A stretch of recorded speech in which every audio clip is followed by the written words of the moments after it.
Hi everyone, it's Trisha Farron from William Ravis in Newtown, Connecticut. Thank you for joining me for my Learn What to Expect series. Today I'm going to be talking about what to expect at the home inspection. A home inspection occurs after the buyers and sellers have an agreed upon price. Then the buyers have a few days to contact professionals who will evaluate various parts of the house and determine if there's anything that's expensive to fix or worrisome before they move forward with the transaction. You can hire a building inspector to take a look at the actual home itself, and usually they will also evaluate whether there's any pests. And pests can include rats, mice, carpenter ants, carpenter bees, termites, anything that's either chewing something like wood or wires. Mice are known for chewing wires on the outside of the house and can cause a lot of problems with various systems like your air conditioning units.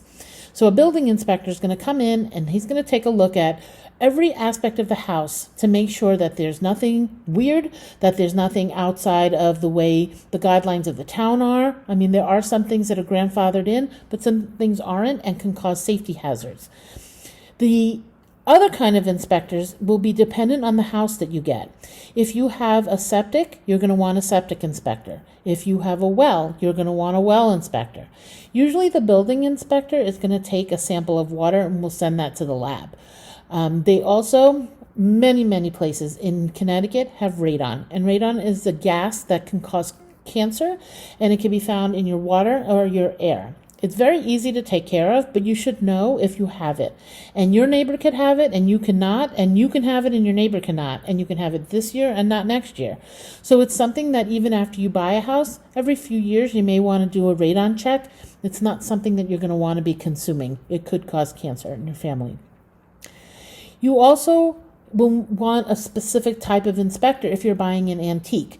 There's the possibility that there could be asbestos in there or lead paint, and both things you're not going to want in the house, but can be addressed.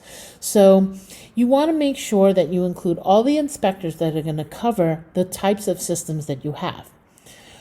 When it's time for inspection day, you should allocate somewhere between 1 hour for a small house or a condo, up to 2 or 3 hours for a bigger house or a house that has multiple buildings or multiple sections.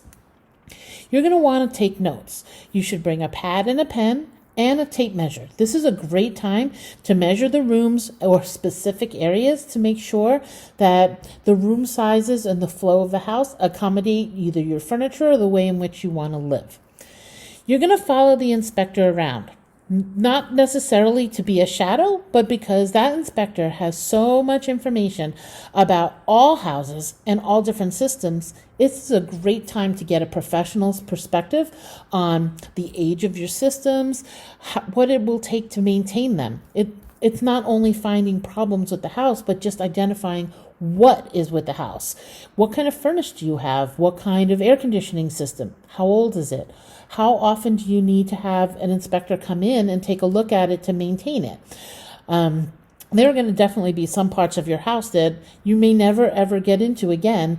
Maybe a crawl space under the house where some mechanicals are, or maybe a crawl space in the roof or in the attic. When you follow the inspector, you can say, what's that? Does this make sense? What does that thing do? And they'll answer your questions. It's a great way to be introduced to the inner workings of the house. This is why you want to allocate a little bit of extra time. Depending on how many aspects of the inspection you end up doing will determine the cost. It could be as low as a $500 or $600 expense for just the building and pests, and it could go up to $1,500, $2,000, depending on how many systems. A septic inspection could be about $350. You can have a well guy come in for about the same amount. Radon is $150. Water is $150. These are small costs, but they add up. But the thing is that even if you lay out $2,000 in inspections, which that's definitely on the high side, it's a peace of mind. You go into your house knowing these are the things that are wrong with it, or these are the things that I'm going to have to address. Or maybe they're bigger issues that you're going to have to talk to the seller and see if they're willing to negotiate either a lower purchase price or get some of these things fixed in advance of you closing. And there's always some question about that. Depending on the type of repair or address something, whatever will be addressed, you have to decide, do you want to be able to hire your own professional and get the job done in the manner that you feel is appropriate? Or are you okay with the seller taking care of some of these repairs? In the end, if they take care of anything, they're going to need to show you a receipt from a licensed and insured contractor, and that will go to the attorneys to be a part of the file for closing. So you know that they're not just quickly fixing it themselves. They are taking the right precautions to take care of it in the manner that they're supposed to. Once all these inspections are done, you're going to get a report from each inspector indicating what their opinion about what they saw. It's not a, woohoo, you bought a beautiful house, congratulations. It's a, these are some things that you're going to want to take care of, or these are some things that you need to know. Some people are very scared reading this report because it can sound horrible, but it's not horrible. It's a very thorough investigation of what it is that you're buying, so that at least you're in the know and you have as few surprises after you close.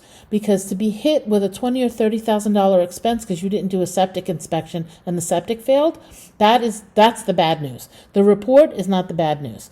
If what comes out of that inspection report is too much for you to want to deal with, you can back out of the deal and not lose anything except the cost of the inspection. Whereas if you close and then you find out these things, there's no recourse. So I highly advise all buyers to do all the inspections that will make them feel like they know what they're purchasing and understand any expenses that might come along with any repairs or remediation of those items. I'm here. If you have any questions on home inspections, or if you're looking to buy or sell a house, please give me a call. I'd love to meet you and show you what I can do.